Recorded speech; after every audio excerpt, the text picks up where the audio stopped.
Il y a eu l'époque de Richard Sears, la compagnie a commencé. Alors, parlez-nous-en de cette compagnie de transport de passagers pour l'observation de baleines. Ouais, ça a commencé par. J'ai un ami qui avait été actionnaire d'une compagnie qui faisait des excursions dans le Saguenay. Et puis qui n'avait pas été trop content de son expérience parce qu'il trouvait que le service à la clientèle n'était pas très bon. Puis il était actionnaire très, très minoritaire. Puis là, il s'était dit, on pourrait nous autres partir une compagnie. Ben, c'était son idée à lui. Mais lui, il ne connaissait rien de la mer, il n'avait jamais navigué, il ne connaissait rien. Puis comme moi, j'avais eu pendant 11 ans un voilier, et puis j'avais quand même patrouillé tout ce coin-là. Mais ce voilier-là, je l'avais vendu parce que je m'étais mis à faire du vélo, puis c'était comme incompatible, faire des excursions de plusieurs mois en vélo, puis faire du voilier, c'était à peu près au même temps, ça. Et puis le voilier, ça ne te met pas en forme, puis le vélo, ça te met en forme. Ça fait que je m'étais lancé dans le vélo, puis là, ben, il m'avait proposé ça. Alors, c'était en 96 qu'on a parti l'entreprise, qui avait un bateau. Et puis, on a commencé, puis c'était pas nécessairement une entreprise pour aller voir les baleines, parce qu'on connaissait pas. Bon, je savais qu'il y avait des baleines là, parce que j'en avais déjà vu en faisant de la voile, mais on n'avait pas accès l'entreprise là-dessus. On avait accès à l'entreprise plus sur l'interprétation du milieu marin, sur les oiseaux, sur tout ce qu'on trouve en mer, etc. Et puis, mais là, la clientèle a fait que finalement, et l'abondance de baleines aussi a fait qu'on s'est intéressé de plus en plus aux baleines. Puis en réalité, la majorité du monde venait pour voir des baleines. Puis notre spécialité, c'était les baleines bleues. C'était à cette époque-là, il y avait beaucoup de baleines bleues.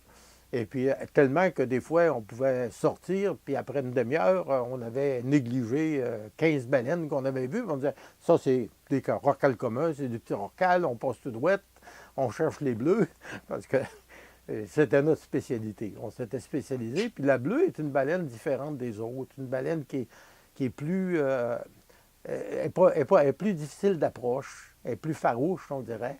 Elle est, en plus de ça, c'est une baleine qui plonge plus longtemps sous l'eau, qui se déplace assez rapidement, mais qui surtout disparaît longtemps sous l'eau. Alors ça demande une autre façon d'aborder cet animal-là que, par exemple, le rorqual à bosse, qui est facile à suivre, qui est plus prévisible, ou même le rorqual commun, qui est rapide, mais qui est encore plus prévisible. Le, fait qu'on s'était spécialisé dans ça. Et puis, en même temps, il y a un autre chercheur que Richard, qui lui venait pour observer les bleus.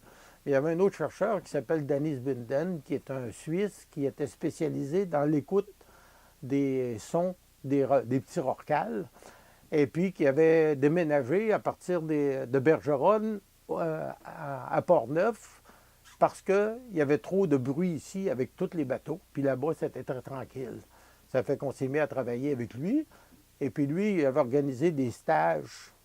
Il voulait organiser des stages, en tout cas, pour des étudiants, des gens qui s'intéressaient à ça, surtout des gens qui venaient de la Suisse.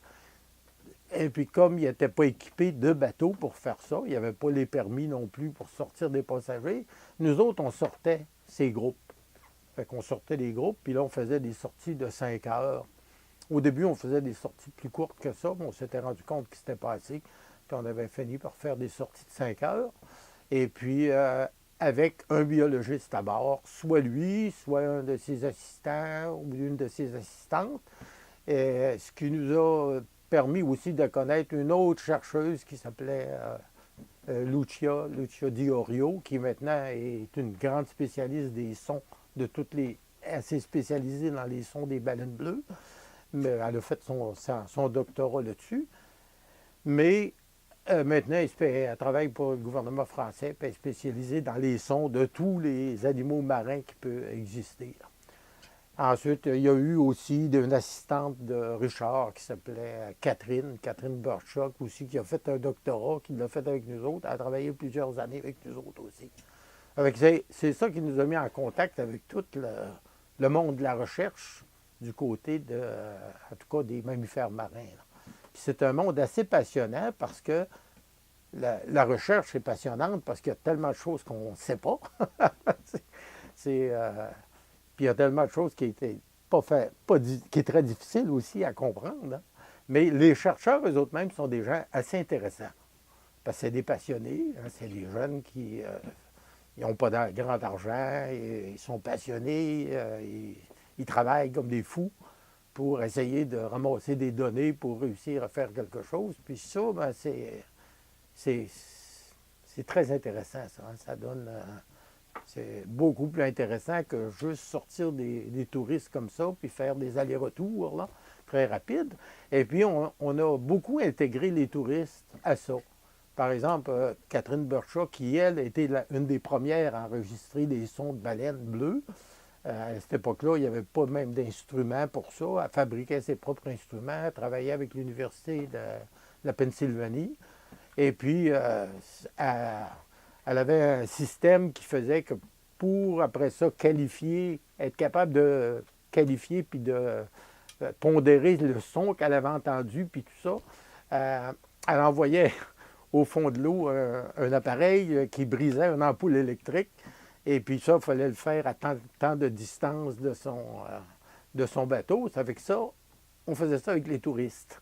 Alors, c'était une expérience intéressante pour les touristes, là, de participer à une recherche comme ça. Puis, elle expliquait, elle prenait la peine d'expliquer qu'est-ce qui arrivait. Comme Richard, d'ailleurs, souvent, en sortant, il prenait la peine d'expliquer bien des choses. Là. C'est sûr que tranquillement, avec ça, on finit par se constituer un bagage de connaissances ou de questions. Pas toujours des réponses, mais des questions. Beaucoup de questions sur les baleines. Et puis, les gens sont extrêmement intéressés. C'est ce que, malheureusement, souvent, il manque dans les excursions que les gens font. Parce que j'ai reçu des gens comme ça qui avaient fait une belle excursion, ils avaient vu bien des choses, mais je disais, mais quelle sorte de baleine vous avez vu? Ils n'étaient pas capables de le dire parce que la personne ne les avait pas dit. Elle lui avait parlé de rien à peu près. L'autre conduisait le bateau, mais ne parlait pas aux gens. Nous autres, on s'est spécialisés à faire le contraire de ça. Là. Ensuite, on avait une spécialité aussi. On sortait le soir puis de nuit pour la bioluminescence, là, qui se combinait des fois aussi aux baleines la nuit, parce que les baleines, la nuit, comme le plancton monte à la surface durant la nuit, le krill va venir à la surface et les baleines vont venir se nourrir à la surface.